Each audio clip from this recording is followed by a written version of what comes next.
absolutely safe if you are giving your money to Reliance, and Reliance is taking that money and giving you some interest. Okay, so Reliance can ask you some money on a deposit or a bond or debenture. Okay, now, so similarly a company can take a short term also. Okay,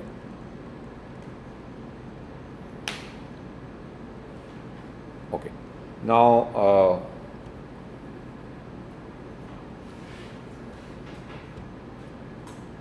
just to give an idea again, just go to here, look at this chart. So there is something called interest coverage ratio. Okay, what the rating companies they look at? Interest coverage ratio. So that's one of the biggest. Of course, there are so many other indicators. Before they give a high rating of AAA to Reliance, they will look, how much interest you have to pay and how much EBIT you are making, how much operating profit you are making. Okay, if your interest is 5 times or 5.37 times than the EBIT, your interest coverage ratio will be 5.37. So how it has been calculated? EBIT divided by interest. Okay, so 5.37, the more better.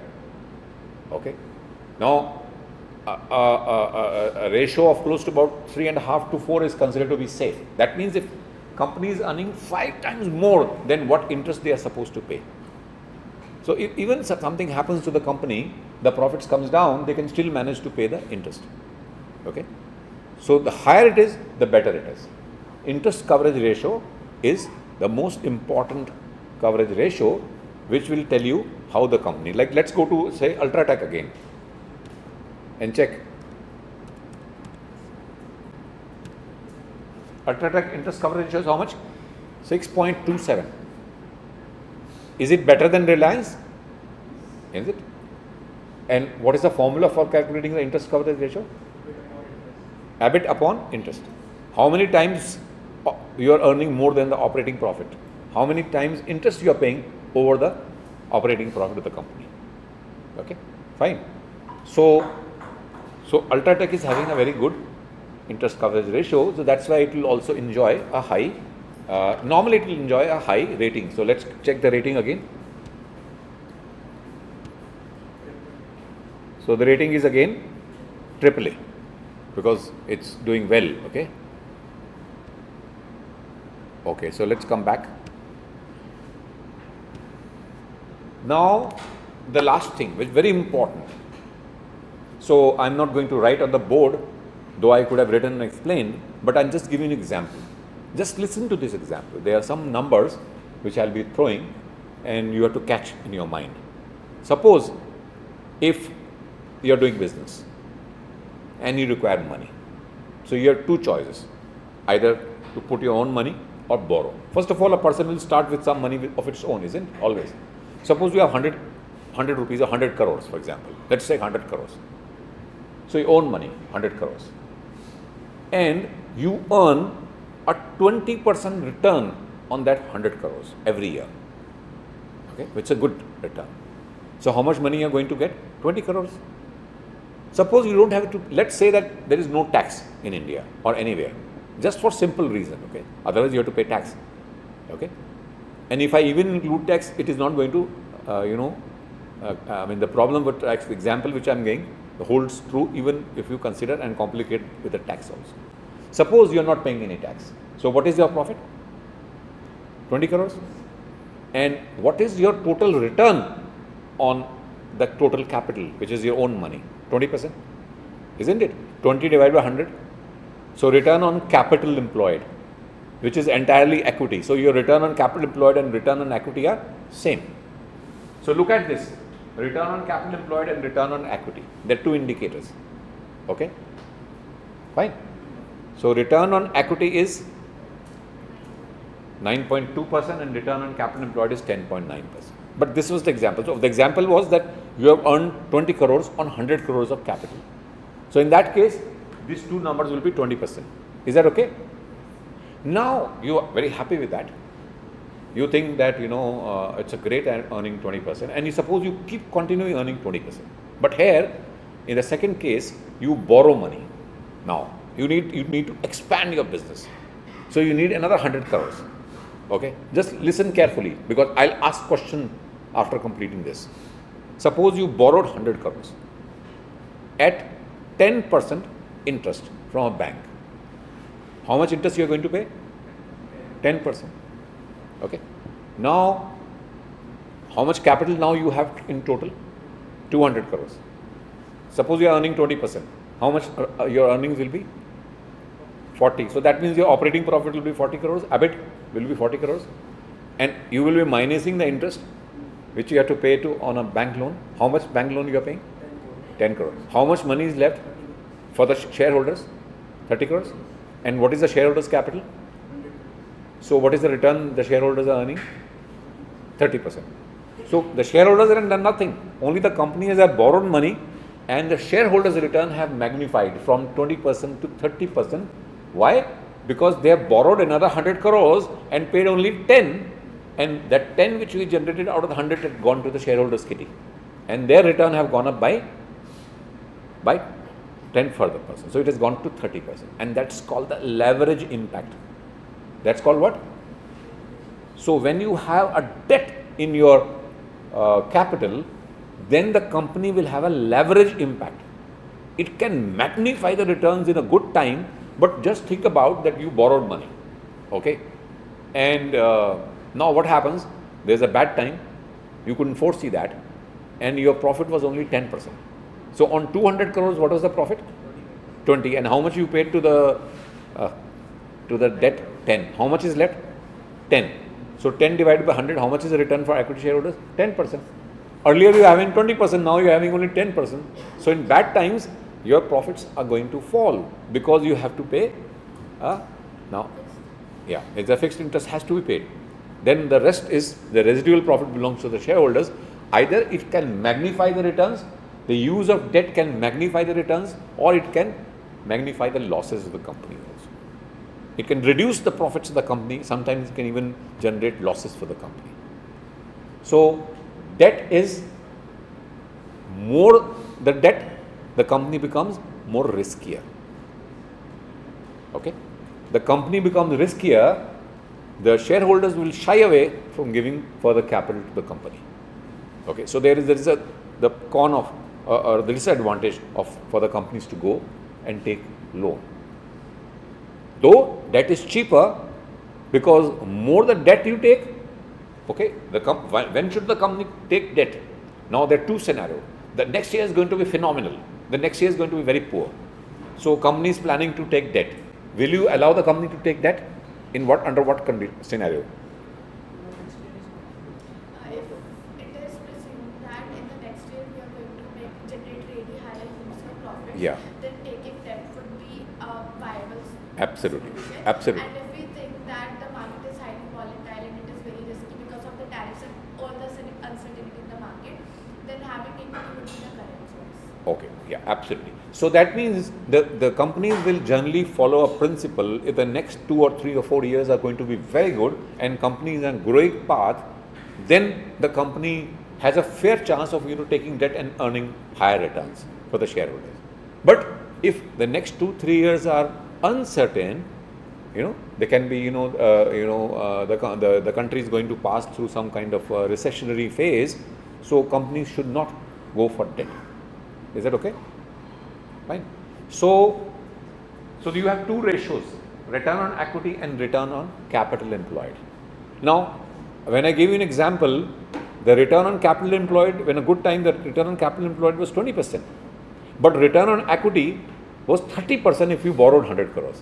So, in case of a leveraged case, then the return on equity will be greater than the return on capital employed. In that case, not always. So, in this case, what is happening is return on equity is lower than the return on the capital employed. So, that is not the case what we are talking about. But normally, ROE should be lower and ROE should be higher in case if the leverage impact is positively playing out in the company's balance sheet. Is that okay? Okay. So, the PE ratio, which is calculated using the net income is after paying everything, after paying interest and everything. So, the PE ratio is affected by leverage. isn't it? P ratio kya hai? It is affected by leverage. Whereas the other ratio, which we can say, like price to sales or enterprise to EBIT to EV to EBITDA, is not affected by the leverage. Now, it's a choice of the company whether to go for a loan or not. There's one company which is not taking any loan. It's a zero debt company. It boasts this thing that we don't have any debt. It's a good company, okay? Then there is another company which takes lots of debt.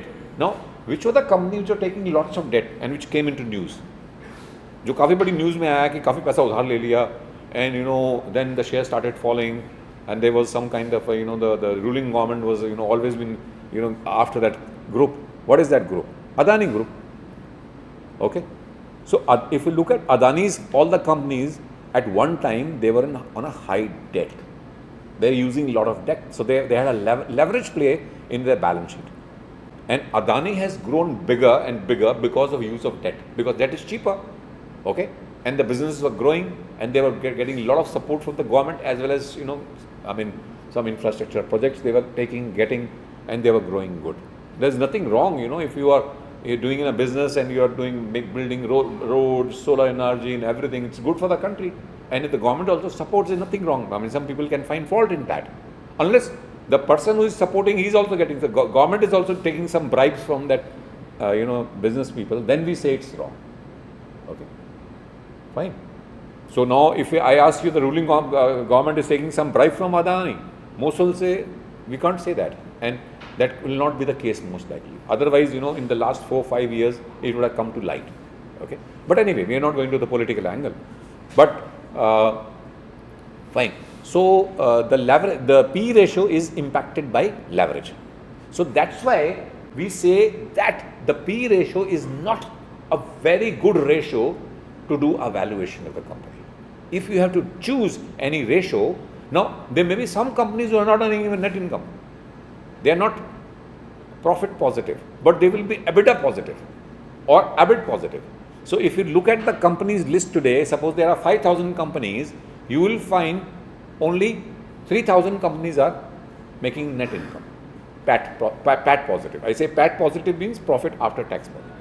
But if I take EBIT positive, then there will be almost like 4,000 companies out of 5,000 will be, say, EBITDA positive. I'm just giving a hypothetical example, not with looking at the right numbers.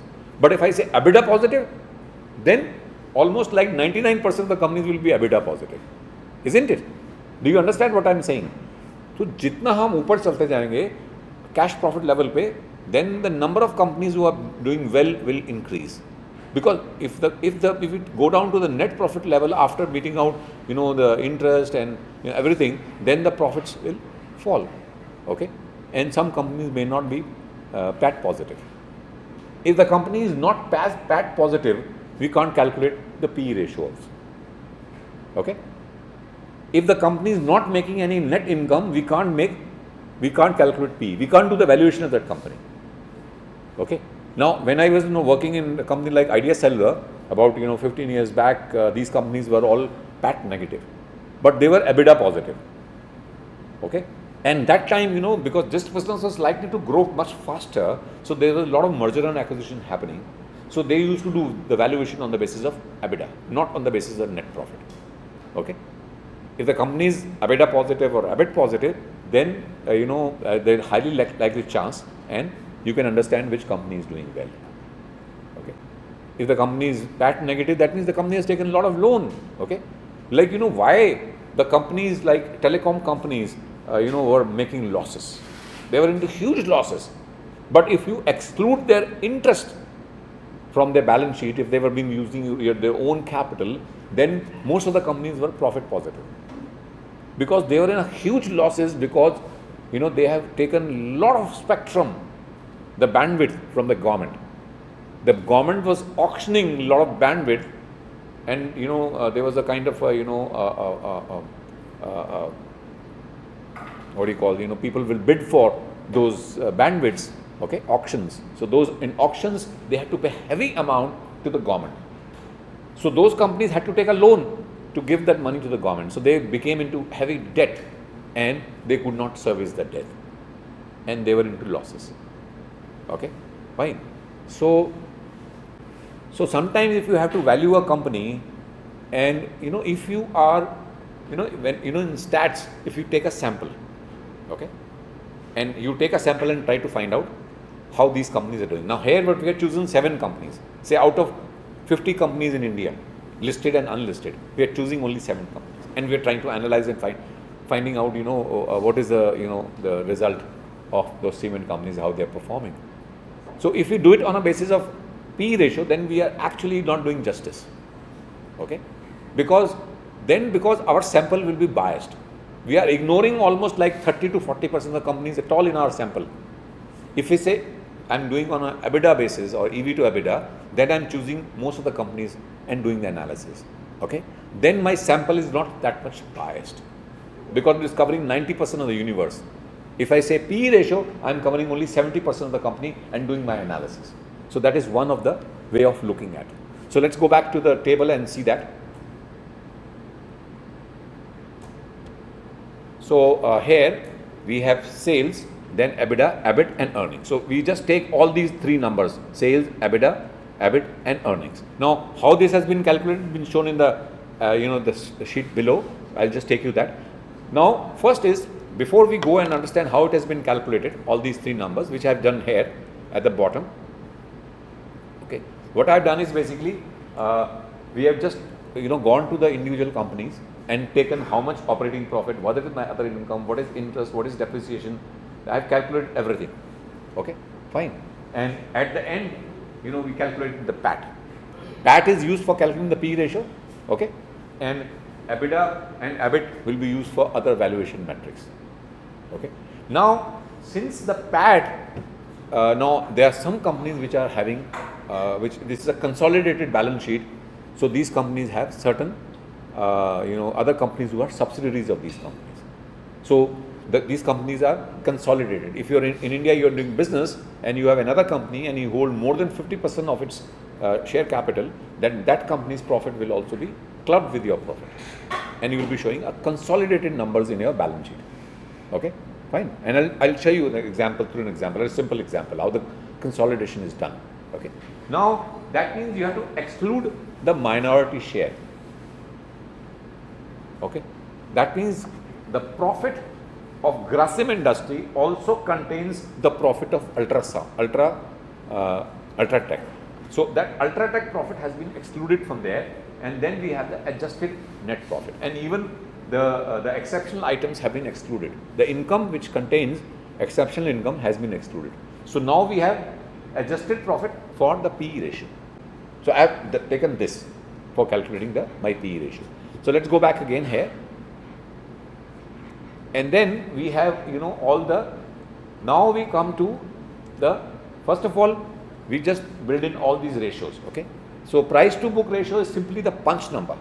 This is the number which I have been gone to the screener and taken the number and punched it, okay. Like price to book ratio, which is not a very important ratio for doing a valuation exercise, okay. It's just a number, okay, but it is used for different purposes. Only one other industry for which price to book ratio is very important, which is called only the banking industry. If you are doing an analysis of banks, you have chosen HDFC Bank, ICICI Bank, then price to book ratio is good ratio, because those banks are supposed, now this is price to book. Book means the historical assets of the company, okay. The banks are supposed to report their books on the basis of the current values, okay. Like suppose if a bank has given 100 crores loan to someone and they find 20% is unrecoverable, they will show only 80 crore as an asset and not 100 crores. So that means what they are trying to do is they are trying to make their balance sheet as equal to the market. So even price to book ratio of a bank will give you a better and better metrics, because only their books are captured on the basis of the current market reality. So there is a kinds of a concept, it's called mark to market. So their assets are all mark to market, which means they have to, while assessing the value of their assets and liabilities, they have to just go and see in the market at what their liabilities and assets are valued, and they have to make adjustments in their books of account, okay. Show a profit or loss on account of any market kind of things which are happening. So price to book ratio is very good only when you're doing banks analysis, but I've just excluded. So price to book ratio has been just picked up from the screener and been plugged. So I'm not going to check. So let's go to price to sales. So price to sales क्या है? 4.59. So how I've done? So basically this is EV upon sales. Is that okay? EV upon EBITDA. Sorry. वो मैंने गलत आपको जो बोल रहा था वो तो लिया नहीं. Remove the arrows. So price to sales. Okay. Price to sales use. So price to sales is basically the market cap divided by sales. Is that okay? Fine. So market cap divided by sales is called price to sales. Okay. So in the numerator you have the market cap, in the denominator you have sales. Is this ratio fine or there is any drawback? Now this ratio has been widely used, but it has a flaw. And what is that flaw? What is that flaw? Because the market cap belongs to whom? The shareholders. And the sales have come out from all the resources that the company has. Even the loans which company has taken, and the company has bought assets, so company is using to generate those sales. So this ratio 4.59 is not a very, very great ratio. It lacks. But for certain industries or certain company which doesn't borrow at all, this ratio will be okay. Okay, or some other. So we'll just go and check that. Okay. So we are going to have a break in 5 minutes time. So then now price to sales how much? 4.59. So then what we can do is we can go and check on the screener. 4.59. So what is price to sales? 4.61. And how much I am getting? 4.59. Because the numbers have changed. That was done about a week back. So numbers can slightly change. Okay, it's not been the fresh numbers which I use. Okay, fine. So it's very close, very close. Okay. So then we go to say another ratio. EV to sales. EV to sales. Which is a better number, EV to sales or price to sales? EV to sales. Now all these valuation metrics, whether it's a price earning or EV to sales or EV to price to sales, or we can say EV to EBITDA, these are all valuation metrics. These are called valuation metrics. Now the lower they are, the better they are in normally. That means company is not highly valued. जितना कम होगा वो अच्छा है अगर आपने company में invest करना है. Only if the company has a good future. Only the rider is अगर आपको कुछ चीज़ सस्ती मिल जाए और आगे उसका भविष्य अच्छा है, we will go for that, isn't it? Fine. So this ratio, if it is low but the future is good, now here we are going to find out, is this lower? Now we have all these ratios. For example, EV to sales 4.8, 2.45. So that means the median is how much? 4.5. Median कितना आ रहा है? 4.5. And now Ultratech is 4.88. So it's costlier than the industry. Similarly, Grasim Industries I'm just ignoring because it doesn't have. Then we have Ambuja 3.89. Is it cheaper than the industry?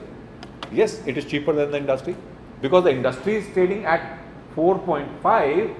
If I look at EV to sales 4.5, whereas Ambuja Cement is trading at 3. Now tell me which companies are the cheaper. Now if you look at EV to sales only, which are cheaper? All the companies below 4.5. First, this.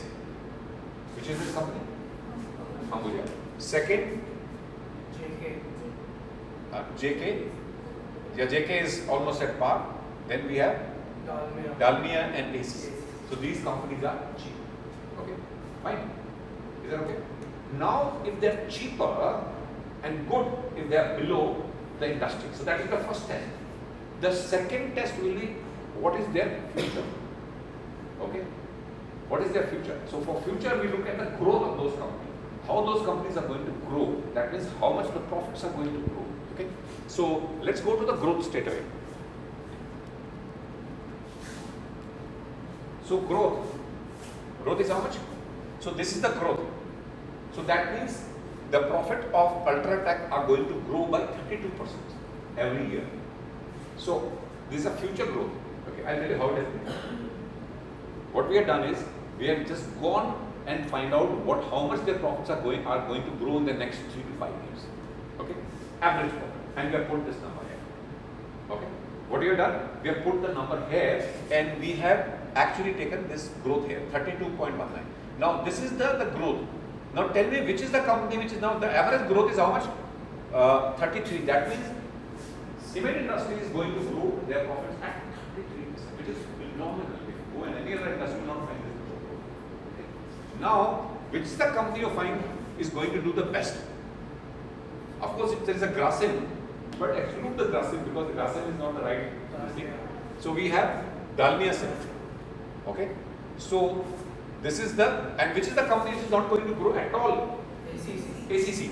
Though of course ACC is cheaper, but it is cheaper but it's not going to grow. So why should we invest your money in that company? Is that okay? Fine. Have you got the cash? So now you have to look at each valuation metric and compare with the growth and find which is company good and make your own analysis. Should we invest or not?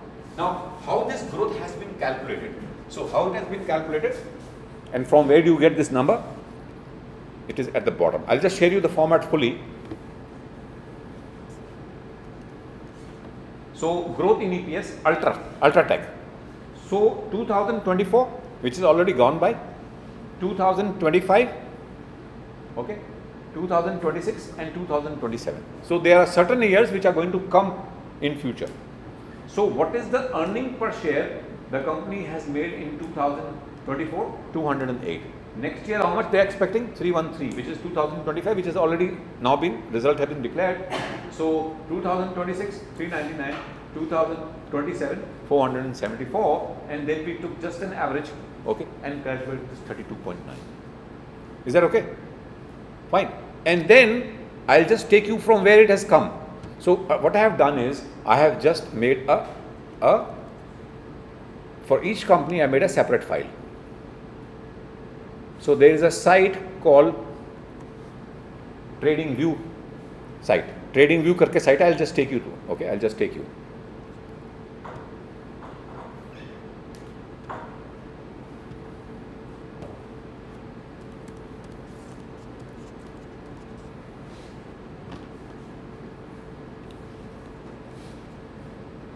So go to Trading View, okay.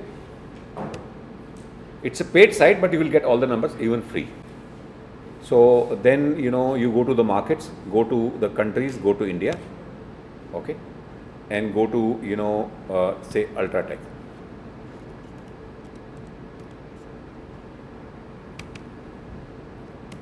Okay, so this is and go to forecast. Aage ka forecast. Then just go, and now of course you will get some ratings also the company whether you should invest money in Ultratech or not. So then you go to and choose it, make it annual. Okay, so you will have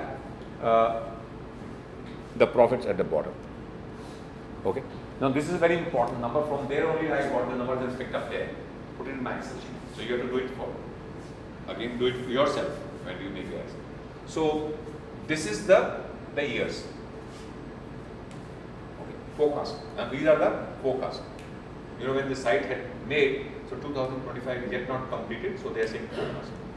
And now the lighter box is forecast, whereas the blue is the actual numbers.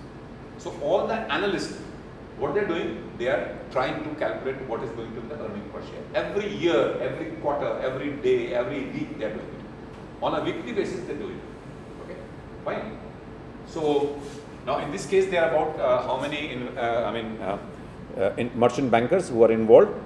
There are about 42 analysts who are tracking this share, okay, and doing this exercise for Ultratech, and then giving their this thing. So now this is the reported number and this is the estimate. So this estimate is by an analyst and report is the actual number which the company reported. Now look at the difference between. So there was a negative surprise in this year, 2019. What the analyst thought the company is going to make, the company report under-reported.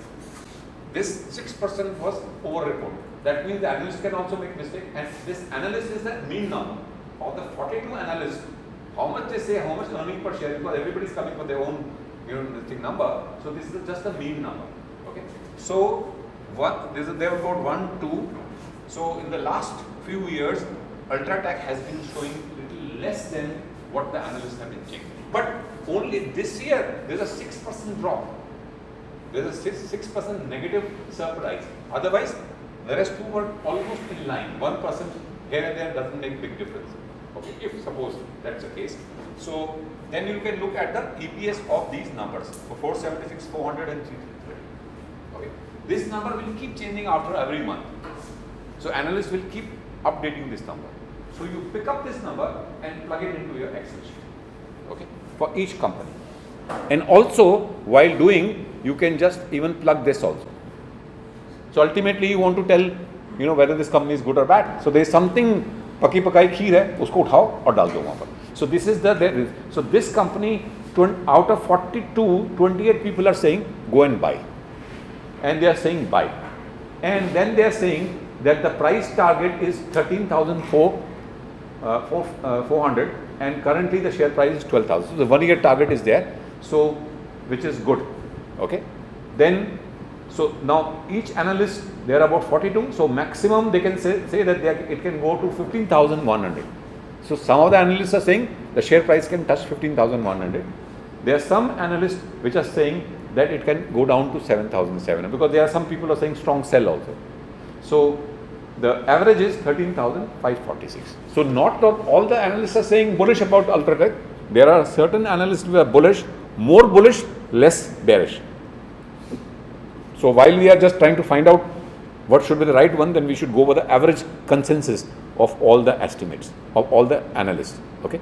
So put this number here, okay, and we come here.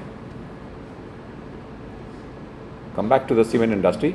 So you will have then, the number 32% here, and then I have just added a formula, taken out the percentage sign.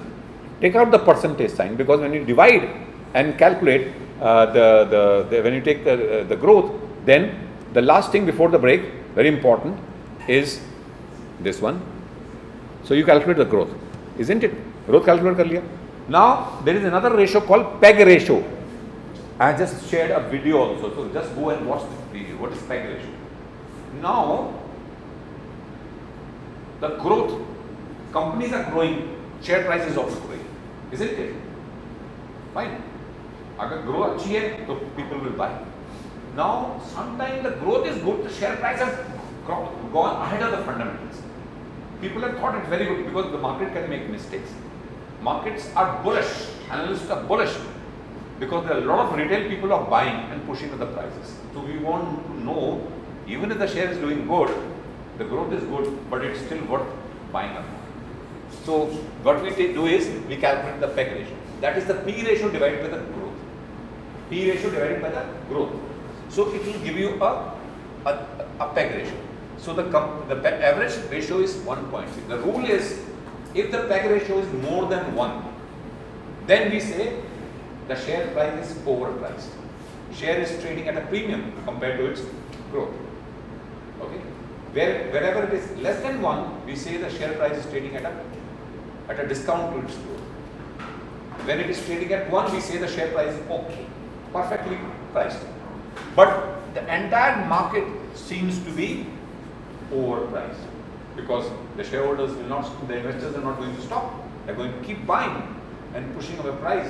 They will say, इस साल तो अगले साल तो और profit होगा, अभी खरीद लो.